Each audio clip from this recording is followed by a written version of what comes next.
This is Football Talks. Welcome back to the channel, everybody. Welcome back to your number one Premier League transfer update channel, bringing you everything that is going on in and around the big guns in the Premier League. Today, we're talking Marcus Rashford to Spurs. Where did that come from? Like, seriously? We'll talk about that. Wirtz to Liverpool and more developments on that. Cesco into the Premier League, but where could it be United? And where is Jack Grealish going? Where's he going? Being snubbed by Pep on the bench. What's happening with the £100 million man at Manchester City? More details on that as well. But I'm going to start with Marcus Rashford. Please do get your comments in on all of these transfer news stories. Give me your thoughts on whether you think these are genuinely going to happen this summer. This is the craziest transfer window ever. I feel like everything that comes out feels like it's going to actually happen. But I don't know about Marcus Rashford to Spurs. First of all, where has this deal come from? Where has this possibility come from? Well, Marcus Rashford and Manchester United are at loggerheads. There is a dead zone, a brick wall. No way back for Marcus Rashford to Manchester United. They need to find him another club. United are still got a big contract on Rashford's head, and Marcus Rashford is only wanting to go to Champions League playing football clubs. And you may laugh at that, especially when you mention the word Spurs. And this is where this one gets interesting, because Spurs could be in the Champions League tomorrow night, and Rashford could be rubbing the noses in it of his former employee Manchester United. If Spurs beat United, Rashford goes on loan to Tottenham and plays in the Champions League next season, because nobody seems to be able to afford Marcus Rashford's wages. That is the stumbling block on why United haven't managed to find him a possible team to go to next summer. Now, Villa are going to make a decision on Marcus Rashford at the end of the season. It's all going to depend on, you guessed it, the Champions League participation. So if Villa can turn something around, maybe Marcus Rashford's 40 million option to buy is triggered by Unai Emery's Aston Villa. But if that doesn't happen, and it is coming down to that last game of the season for Marcus Rashford and Aston Villa at Old Trafford, funnily enough, the way that the season has panned out towards the end, you couldn't have written it. It's like a Hollywood script, with Rashford sat in the stands at Old Trafford watching his employer, who's paying him, get battered by the team that's trying to buy him. But if either of them fail, he's sodding off to the team that United could have just lost to 3 days before in the Europa League final on loan. Well, United are still paying his wages because that team is in the Champions League and his parent club is not. It kind of makes sense, doesn't it? I mean, that is the situation anyway, and there the rumours going around about Marcus Rashford. Far-fetched, you could say, but possible? Yes. If United can't find a home for Marcus Rashford permanently, he's not coming back to United. He's going to end up going out on loan again, which is catastrophic for Manchester United. It really is. Particularly Ruben Amorim. If he does not make it happen at United and Rashford's on loan next season, you know what's happening? In comes Marcus Rashford's next Manchester United victim, because he's only on loan and he returned to the club. Mind-boggling, isn't it? It's crazy. Anyway, on to other news. And United quickly on that striker hunt as well. We all know, as United fans, I cover it a lot on Forever United TV, my other channel as well, talking about Manchester United being in the Champions League next season. Gives them a whole world of options of strikers to go for. Obviously, we're in for Delap, and then you're looking at the likes of Victor Osimhen, Victor Gyökeres, and obviously Benjamin Cesco. He is coming to the Premier League. Now, Arsenal were reportedly in for Benjamin Cesco, but he has fallen down their priority list of strikers. Their top two are Alexander Isak and Victor Gyökeres now from Sporting.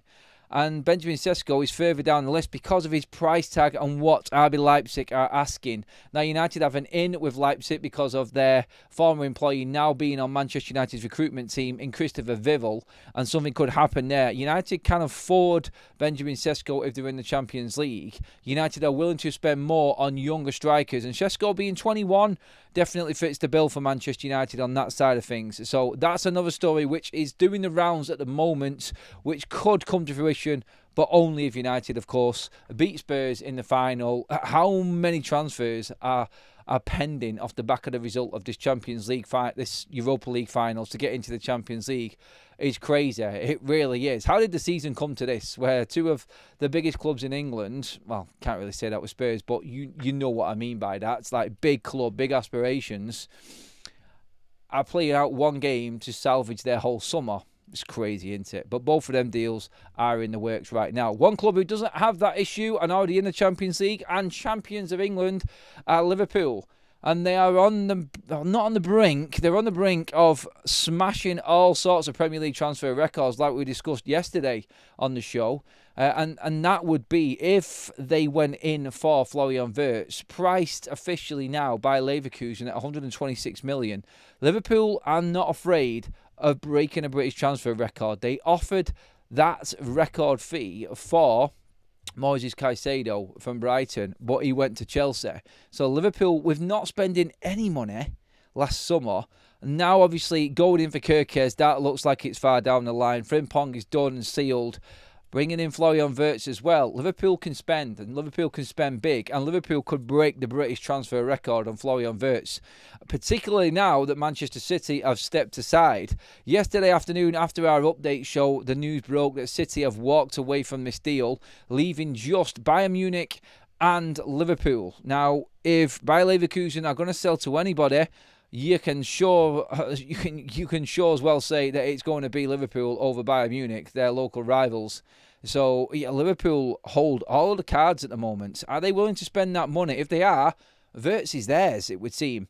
And with no one really competing against them right now, it looks pretty good, and it looks like there is a real chance that this could actually happen. And let's see how this pans out. But Liverpool, very, very comfortable in what is happening with them right now in the transfer markets. And after all of the mess that we spoke about yesterday with players possibly leaving the club, it looks like they're already on with recovering all of the players necessary and real quality as well. Kerkez, are you looking at Frimpong? If you sign Wirtz, favourites for the title? I would definitely say that, especially if Wirtz went in. On to Jack Grealish. And Grealish, the man, the £100 million man, the man that ruined himself going to City. No, he didn't. He's won everything at Manchester City. And congratulations to Jack Grealish on that. He is a brilliant player. Absolutely brilliant player, but wasted at City, I think, is the opinion now amongst most pundits and people around football. He isn't getting game time. Now, Jack Grealish, obviously the big price tag, has won everything, like I said. He's 2 more years left on his current contract at Manchester City. He's made 7 starts under Pep Guardiola this season. Now, Pep was quizzed about Jack Grealish after Manchester City lost the cup final to Crystal Palace at weekend. And he has said, look, this is something for the agents, something for the sporting directors at Manchester City to deal with, not me. Everything will be discussed after the season.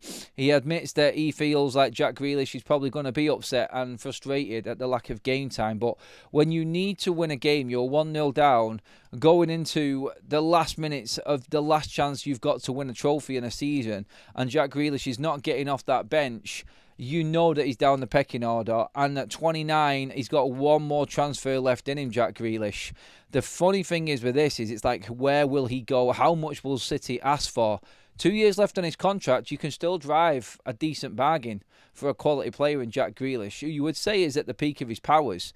The fact that he's not playing game time is probably why you could argue that point. But you know, if he gets consistent game time, Jack Grealish could terrorise any defence and still play at the highest level. The rumour is that Spurs, Newcastle, and of course his old club Aston Villa are interested in Jack Grealish.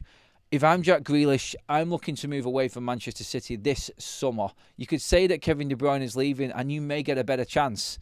But already they've brought in Mamouche this January. So there's 2 forwards there in Haaland and Mamouche. He's not getting into a central role. Obviously, you've got Foden there. You've got Bernardo Silva there. You've got Doku. What will happen with him this summer as well? Obviously, you've got the likes of McAtee, who is up for grabs apparently as well in the summer transfer window. We'll see on that one. But City will invest this summer. And they're already looking at Dani Olmo. And that is another player that's going to come in ahead of Jack Grealish. If Pep's not using him now and he spends money in the summer to replace Kevin De Bruyne, then Jack Grealish needs to leave Manchester City. I think it's quite clear that that deal has to get done. So, there are all of your transfer updates. Where will Grealish go? Is Wirtz going to end up at Liverpool and that make Liverpool title favourites again? Is Cesco going to end up at Arsenal, Manchester United, possibly at Newcastle? You don't know if Isaac goes. It's there to be talked about. And of course, Marcus Rashford to Spurs. How the hell did that one even come about? So let me know your thoughts on that. If you feel like these deals are actually doable, and get back to me in the comment section below, everybody. Pop a like on the video. Make sure you hit that subscribe button. Hit the bell notification next to it so you're fully up to date with all your Premier League transfer news. I'm Adam. This is Football Talks. See you in the next update, everybody.